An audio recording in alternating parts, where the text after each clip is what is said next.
Le premier Conseil des ministres a eu lieu avec la photo de classe. Les mines n'étaient pas très réjouies.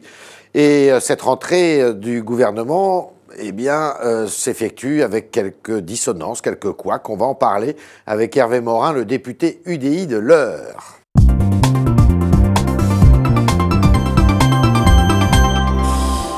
Hervé Morin, bonjour. Mes frères, bonjour. Alors, trois petites questions pour commencer. Êtes-vous d'accord avec le socialiste Pascal Lamy qui dit que, il faudrait créer des petits boulots payés peut-être moins que le SMIC? Je dis qu'on a créé le chômage de masse. Ouais. Et on a créé le chômage de masse par toute une série de politiques. Ouais. Et parmi ces politiques, il y a la dépense publique, il y a le temps de travail, il y a la fiscalité, il y a un système de formation et d'éducation. Il y a un ensemble, il y a au moins 4 ou 5 politiques. Et les petits boulots ? Et que donc, pour moi, ma réponse, elle est simple, c'est notamment d'augmenter le temps de travail. D'accord. Et donc de retrouver, grosso modo, un coût du travail en France comparable aux autres pays de l'Union européenne et de la zone euro, en augmentant le temps de travail. Faut-il 2 votes de confiance à l'Assemblée? Un pour le Premier ministre qui va faire son discours de politique générale et un deuxième pour le pacte de responsabilité. J'en rêverais même d'un troisième. Lequel? Un pacte, un vote de confiance pour François Hollande. Oui, mais celui-là, il n'est pas possible. Parce qu'en réalité, on change de Premier ministre parce qu'on ne peut pas changer de président de la République. C'est ça le vrai sujet. D'accord. La majorité peut-elle exploser? Je pense il reste pour François Hollande, c'est sa dernière cartouche, Manuel Valls. Ah oui. La cartouche suivante, ça sera la dissolution. La dissolution. On va écouter Ségolène Royal, qui revient au gouvernement, et vous allez voir pourquoi. Je vous la fais écouter. Ce n'est pas ce que j'ai dit mise à plat. Mise à plat, ça veut dire qu'on regarde. On regarde les avantages, les inconvénients, les enjeux, les impacts. Une mise à plat, c'est être intelligent collectivement. Alors, elle parle de l'écotaxe, évidemment. Remettre à plat, ça veut dire quoi? Qu'elle l'abandonne, qu'elle l'enterre, qu'elle... Je trouve qu'elle a raison. Elle a raison. Elle a raison, le système est gelé. D'accord. Le gouvernement a laissé ça sur le côté parce que l'élection oblige. Il faut bien régler cette affaire. Quand l'écotaxe a été décidé, vous l'aviez voté? Honnêtement, je pense que j'avais dû la voter. Ouais. Vous avez dû la voter. Et rétrospectivement, vous dites que ce n'était pas un système non, je pense qu'il faut... Ce sont les modalités d'application qui ne sont pas bonnes. Qu'on prévoit une écotaxe pour faire en sorte que tous les véhicules poids lourds traversant la France, et ils sont des millions par an, paient cette écotaxe, ça me semblerait naturel. Oui. Qu'en revanche, on fasse payer une écotaxe pour le maraîcher qui de Bretagne va en Vendée, là c'est idiot. D'accord. Donc, vous êtes plutôt d'accord avec... c'est-à-dire qu'à partir du moment...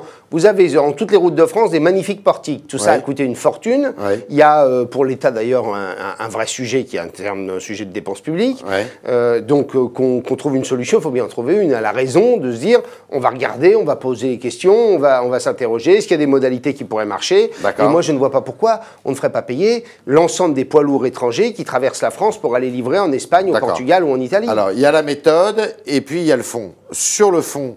vous nous avez dit qu'il faudrait faire payer, mais peut-être avec une autre technique, c'est ça? Oui.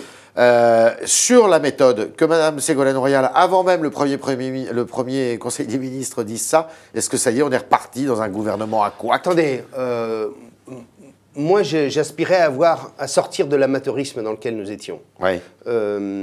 J'aspirais à ce qu'il y ait des professionnels. On peut au moins espérer que Ségolène Royal en fera partie. Oui. J'aspirais à ce qu'on ait un système un peu plus dense, un peu plus concentré, avec une équipe plus resserrée. Vous l'avez tout ça? Ça, on l'a plutôt. Oui. Voilà, ça ne changera rien sur le problème de fond. D'accord. Le problème de fond, c'est que François Hollande n'est pas la reine d'Angleterre et que c'est lui qui continuera à arbitrer, à décider. Oui. Et donc, est-ce que Manuel Valls sera capable de compenser un certain nombre d'insuffisances, et notamment l'indécision de François Hollande, ça c'est une autre affaire. Quand vous dites qu'il n'est pas la reine d'Angleterre, c'est-à-dire que la reine d'Angleterre, elle trône, mais elle ne gouverne pas, c'est ça? Oui, voilà. Et alors que malheureusement... Vous aimeriez bien qu'il trône, mais sans gouverner. Malheureusement, la Ve République et le quinquennat plus encore ont fait du chef de l'État celui qui arbitre, coordonne l'action gouvernementale quasiment au quotidien. Alors, Madame Royal a suscité des tonnes de commentaires, de critiques de la part des Verts, de sa majorité. J'ai vu ça. Il y a eu aussi Il y a plusieurs... ça boue là en ce moment dans la majorité présidentielle. Il y a aussi cette histoire de commerce extérieur. Est-ce que ça doit être attaché au Quai d'Orsay ou à Bercy? Et puis il y a ce vote de confiance. Est-ce qu'il doit être divisé? Enfin, est-ce qu'il doit y avoir un vote sur le discours de politique générale et un vote? Qu'est-ce que vous pensez de tout ça? Je pense que si on a un vrai discours de politique générale avec l'articulation et l'architecture de ce pacte de responsabilité, honnêtement, quel sens donner à un vote un mois plus tard? Donc, je pense que l'architecture globale de ce discours de mardi prochain, ça va être notamment cela.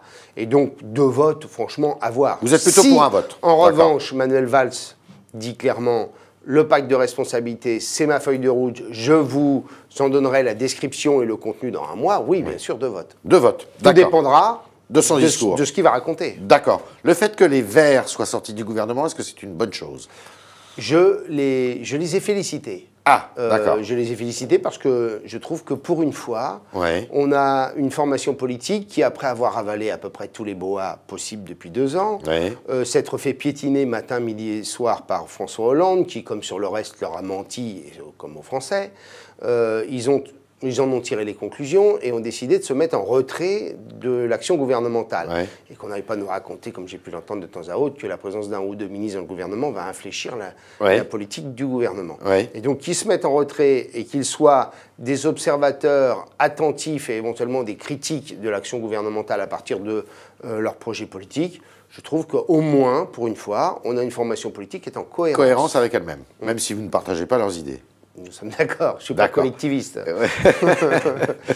Qu'est-ce que vous attendez de ce gouvernement? Si vous attendez une chose, ça sera laquelle?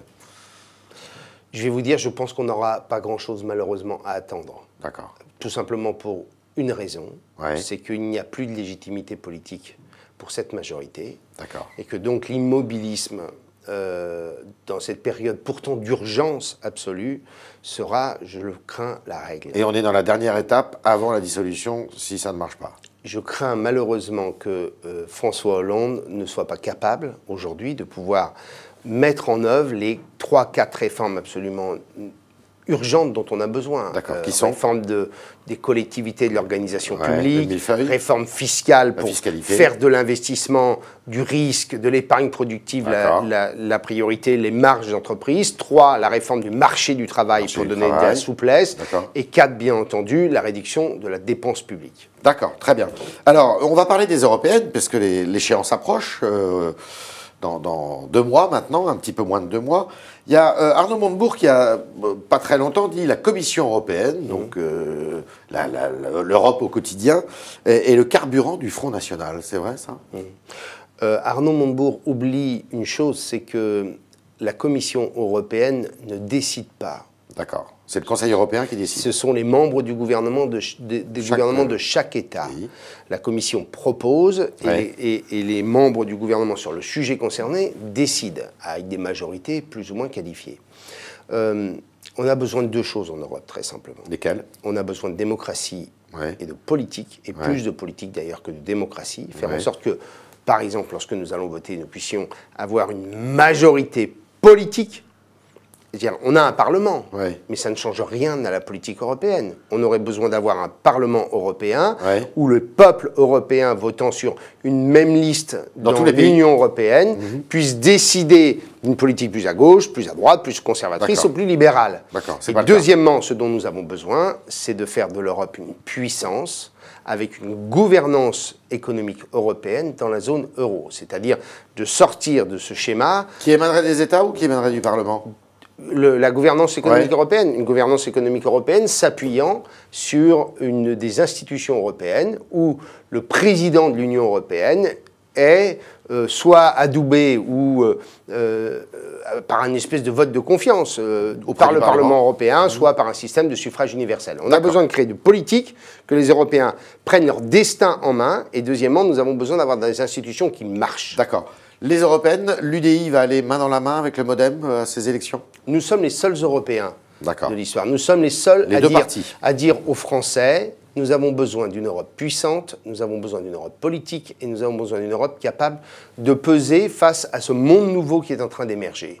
Et pour cela, nous avons besoin de créer sur un certain nombre de compétences une Union européenne beaucoup plus forte et que l'Europe se dégage. Votre discours sera très différent de celui de l'UMP?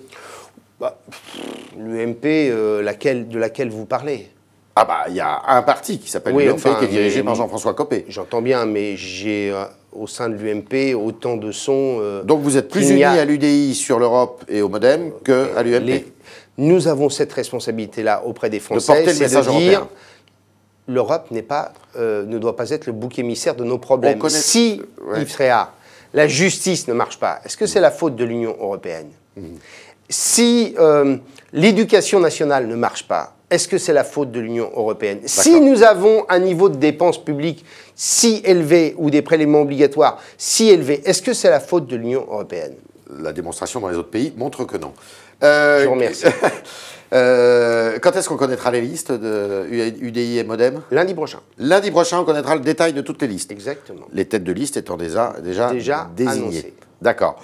Eh bien, c'était le talk de Orange Le Figaro d'Hervé Morin qui nous a dit que François Hollande, c'était lui le problème, c'est pas tellement le gouvernement, et que ce n'était pas, malheureusement, la reine d'Angleterre. Ça veut dire qu'il pourrait être à son poste sans gouverner et on ne s'en porterait peut-être pas moins mal.